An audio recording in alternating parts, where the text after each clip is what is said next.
sillon du phénomène Resident Evil, de nombreux éditeurs vont chercher à proposer leur propre survival horror. À l'automne 1998, alors que la Dreamcast est sur le point d'arriver au Japon, Sega lance le dernier jeu de la Saturn en Europe.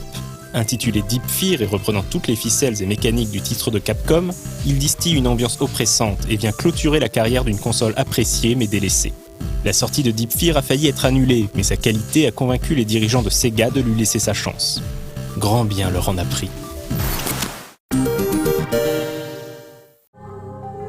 S'il est similaire à Resident Evil sur le plan ludique, Deep Fear se distingue fortement de son modèle au niveau de l'histoire. Un objet volant non identifié s'abîme dans les profondeurs de l'océan Pacifique et un sous-marin nucléaire, le Sea Fox, est dépêché au point d'impact afin de ramener l'appareil jusqu'à une base sous-marine appelée Big Table. L'opération se passe bien et le vaisseau est acheminé à bon port. Mais très vite, le contact est rompu avec les membres de l'équipage, tandis que les missiles nucléaires sont soudainement armés. La situation est critique, et c'est au joueur, dans la peau d'un dénommé John Mayor, de régler le problème.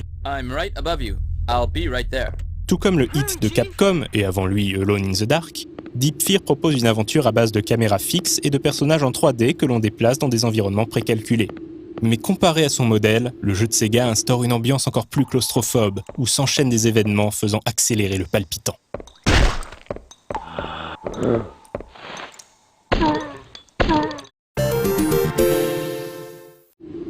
En matière de gameplay, on navigue, c'est le cas de le dire, en territoire connu. Les déplacements sont calqués sur ceux de Resident Evil, et les personnages sont tout aussi rigides. Les combats sont également dans le même esprit que ceux du titre de Capcom, mais on note tout de même quelques différences. Une visée automatique est disponible et il est possible de tirer tout en courant. La progression, quant à elle, est classique, avec ses dizaines de salles à explorer, entre lesquelles le joueur devra faire de nombreux allers-retours, ses objets à découvrir, ses mécanismes à activer et ses énigmes à résoudre. Deep Fear ne réinvente pas le genre, mais s'appuie sur son background pour créer de la tension et pousser le joueur à s'agripper à sa manette. On note également quelques idées très intéressantes. Comme l'action se passe sous l'eau, les développeurs ont intégré la notion d'oxygène et d'inondation. Il n'est pas rare que certaines salles soient immergées, et le joueur devra fréquemment utiliser des capsules d'oxygène pour rendre des pièces respirables. La plus grosse différence avec Resident Evil vient de la profusion des munitions et des trousses de soins. Deep Fear est beaucoup plus facile que son modèle, et on progresse sans aucune résistance ou presque, en profitant d'une ambiance accrocheuse et immersive. Et paradoxalement, c'est de ce manque de challenge que le jeu tire sa force, dans le sens où on a l'impression d'assister à un film, tout en massacrant des créatures étranges à l'aide d'un arsenal de plus en plus efficace.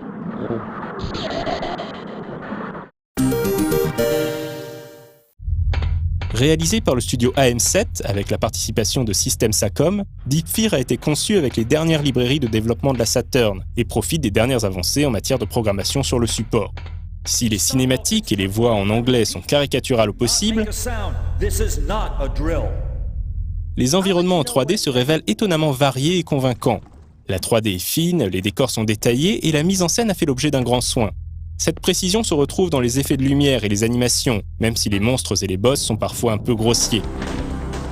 Il faut également signaler la justesse des musiques, souvent discrètes, de Kawai Kenji, compositeur entre autres de la formidable bande-son du film Ghost in the Shell.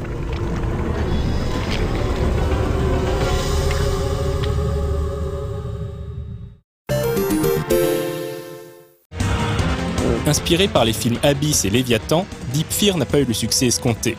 Bien conscient que la Saturn était en perdition, Sega n'a pas jugé bon de presser un grand nombre d'exemplaires. C'est dommage car le jeu, avec ses ressources en air limitées et son ambiance oppressante, propose une aventure franchement réussie. Bien que court et trop facile, le titre de l'équipe AM7 est assurément l'une des valeurs sûres de la Saturn. C'est d'ailleurs en s'appuyant sur ce jeu que Jaleco donnera naissance en 2000 à Carrier, un successeur spirituel dont l'action se déroule sur un porte-avions. Mais ce sera le sujet d'un prochain Retro & Magic.